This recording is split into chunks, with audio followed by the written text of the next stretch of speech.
self-sustainable on our homestead. A lot of firewood cutting and a lot of firewood gathering. And we cannot advocate enough, if you are going off the grid or if you want to become more self-sustainable, burning firewood is going to be the one of the number one things that you really need to consider when you are thinking about becoming self-sufficient. So that's what we're going to talk about in this video today. Firewood.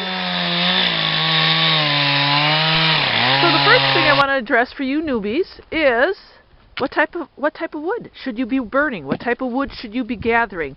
Now this is going to be dependent, people, on where you live, what region you're from. How cold do your winters get? Now here in the Panhandle, we have mild winters compared to when we were back in Wisconsin.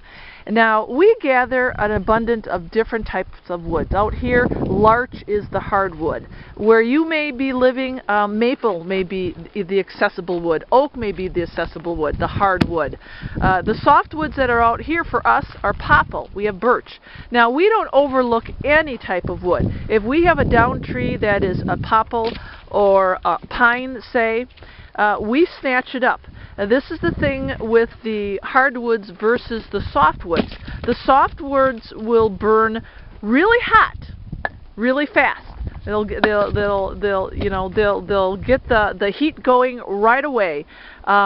Compared to a hardwood, you're going to get a slower burn. It's going to last a little bit longer. I remember back in Wisconsin, we would put in the hardwood into our wood stove at night, the big rounds like the oak, and we would shut her down and that log would last for a long, long time. So when you are looking at either buying firewood or harvesting firewood yourself, check out what you have in your own region.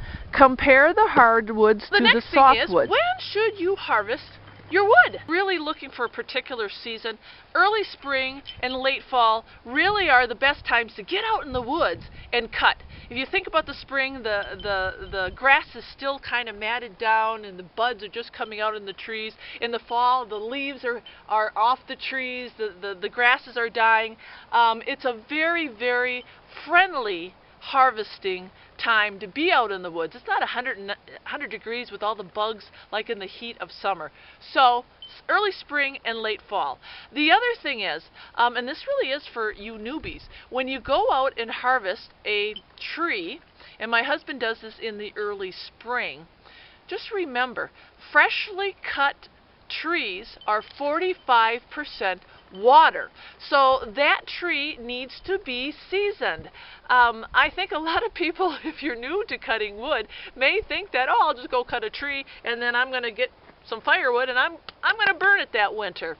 Not necessarily so. Maple, some really hardwoods, and you split it and you put it in your pile outside, it may not be ready by winter. 45% water, people.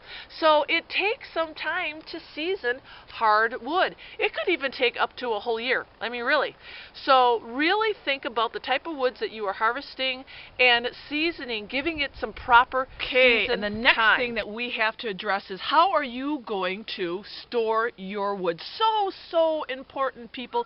You spend all that work cutting the trees, stacking it, and then and seasoning it, and then you leave it out in the snow, in the rain, uncovered, being subjected to all those elements. And do you know what happens?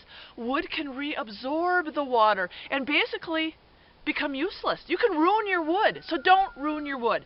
What you want to do is have a proper plan of storage for your wood. Now that comes in many shapes and forms, but the number one thing you want to do, well, there's a couple, but number one is you want to keep it off the ground.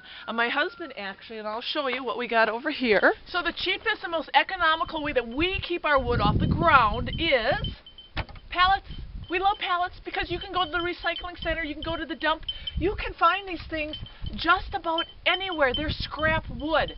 So that's the number one thing that you can do to keep your wood off the ground. Number two is you really have to keep it out of the elements, which means you're either going to have to build yourself, let me show you, some type of lean-to or shed.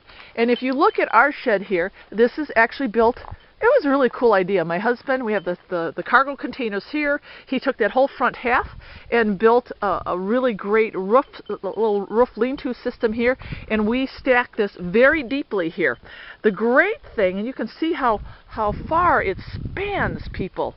A lot of wood that we get underneath there. But the great thing is we planned it so that it would be close to the house.